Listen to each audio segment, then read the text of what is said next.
Hey there, Sharon Hornelson here. Let's talk about changes to influencer marketing strategies that can help us supersize our business. Are you adapting? Are you using the changes? I've talked about, obviously, I'm a little fascinated with influencer marketing. We're just tweaking and testing and playing with it a lot here in our organization. And when we first got started, when I first went online, like so many people, I thought that followers and likes were the important things to measure and look at. And originally, in the days of influencer marketing, the beginning of influencer marketing, using other people's platforms and other people to promote and share our products and services, followers and likes were really the only metrics that people had. Now there's 5 different metrics that I highly recommend that you pay attention to when deciding if you're going to implement an influencer marketing strategy. And they're engagement rate. How engaged is the influencer's audience? Conversion rate, meaning how many people are actually doing what it is you want them to do based on the promotion that you're putting forth with the influencer. So if you're trying to get more brand awareness, if you're trying to get more leads, if you're trying to get more actual sales, you need to have a way to measure each of those things. Reach and impressions are more important to measure than follows and likes or followers and likes. Reach is, of course, number of unique visitors during the campaign. We measure these on a campaign level as well as overall. And then total number of times that the whatever it is that you're promoting is shown or displayed on the internet is our impressions. Return on investment, which is profitability of the campaign or working with an influencer. We ought to be able to calculate our return on our investment. What is the cost to work with an influencer, and then the amount of profits that's made out of that. That's our return on investment. And then audience demographics. We want to be looking at paying attention to the influencers and our brands are meshing together. Do we mesh together? Does it make sense for our organization to be working with this particular influencer, and how and why? And sometimes you got to have the influencer actually spell it out and explain it to their audience. It depends on the audience.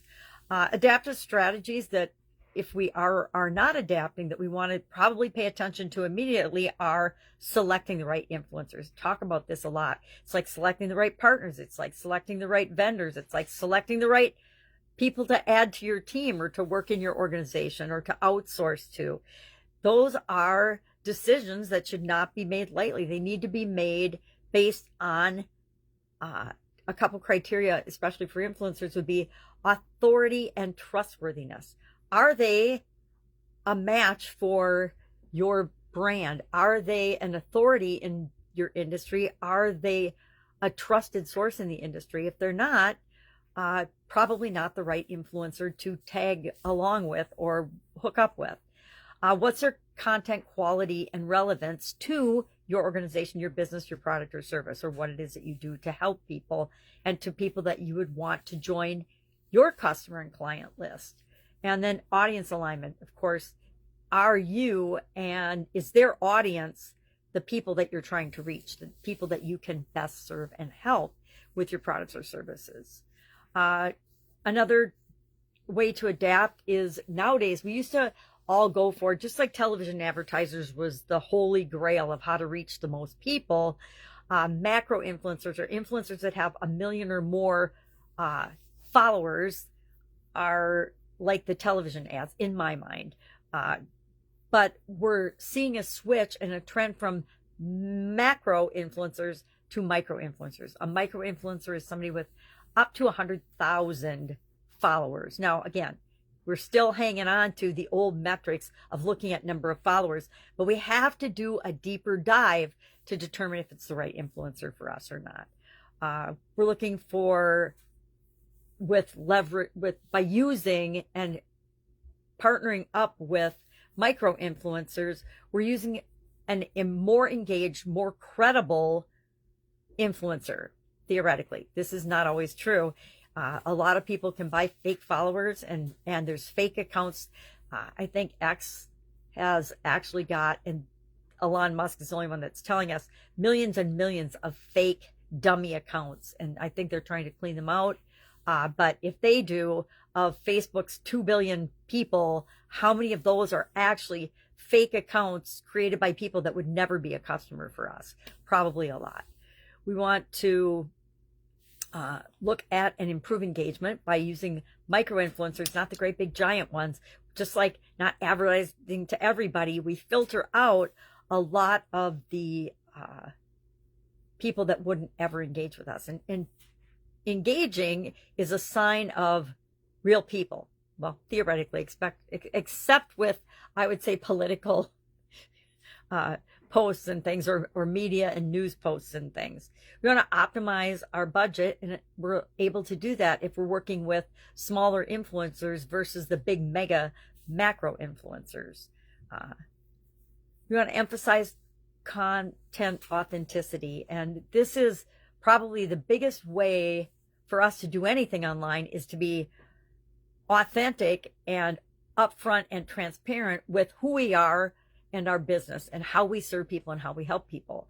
If we're pretending to be something we're not, people can see right through that.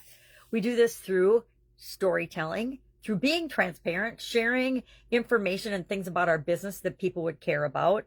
And then to me, the holy grail of anything is to have user generated content, meaning people that have used our products and services actually chiming in, sharing their experiences, sharing customer testimonials, sharing what the product or service has done for them, especially if it's an influencer that's sharing what our products or services have done for them. That has a huge positive impact on our brand and our ability to grow our business, grow and supersize our business. We want to also use advanced analytics when it comes to dealing with influencers nowadays. We want to look for real-time data, and as technology is changing, this is becoming more and more available. We want to find out in-depth insights into the relationship and the impact it's having on the measures that are important to us and what it is that we're trying to do. Are we trying to expand and grow our community? Are we trying to get people to get on our mailing list? Whatever it is, we want to make sure that we're looking at and doing our due diligence to make sure that we're getting the results that we're expecting from any relationship or any partnership, but especially an influencer one, especially if we're paying them to do and represent our company, just like if you were to pay an actor to represent your company, like a television commercial spot, right? You want to make sure that you're getting a return on investment for that. Of course, we've talked about already ways to maximize your return on investment. Set clear objectives for your campaigns. Make sure that you're using strategic campaigns, and whether it's brand awareness, lead generation, sales conversions, know what it is that you're wanting from the relationship, and make sure that you're measuring that and that you're getting that. Craft compelling content. To me, that's a no-brainer.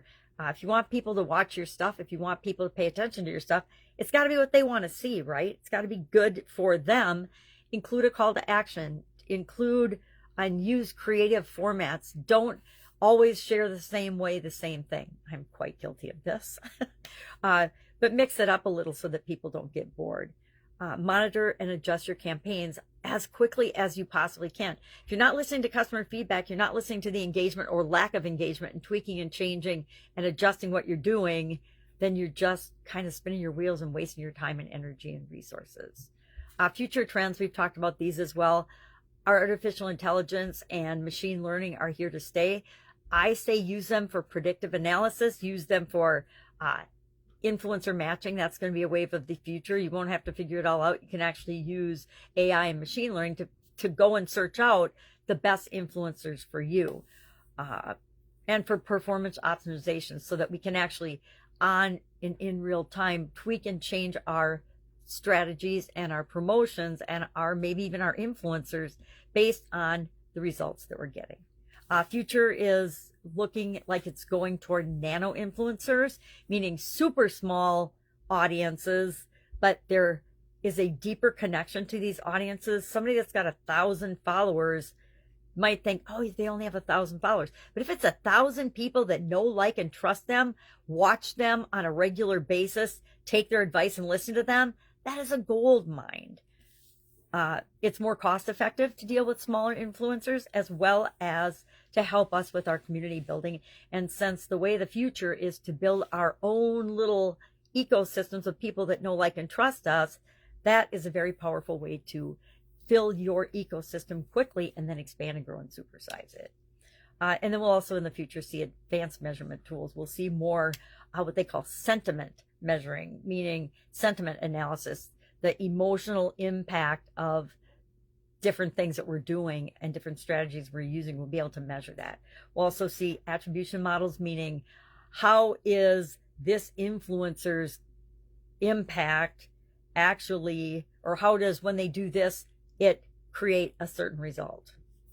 I think I'm explaining that right. And then we'll see cross-channel metrics as well. What some influencers are terrific at appearing on multiple challenges, multiple channels, and appealing to large quantities and a lot of people, and they can reach a lot of people no matter what channel they're on. Think Gary Vee. I think Russell Brunson. I think Tony Robbins. I think of certain people that we know, whatever platform they're on, they're getting a big following and people are listening and paying attention to them. So they'll be able to, in the future, we'll be able to measure, maybe, I don't know how it'll be measured. I'm just guessing, but we'll be able to measure and know if people can perform across platforms or not. And that may be important to your business and it may not. All right. Curious, are you paying any attention to and using influencer marketing strategies in your business? Share your stories in the comments below. I got some stories, some good, some bad, some really ugly. But that is sort of the nature of my businesses and my beasts. All right. Have an awesome day. If you have any questions, hit me up. Otherwise, I'll be with you tomorrow.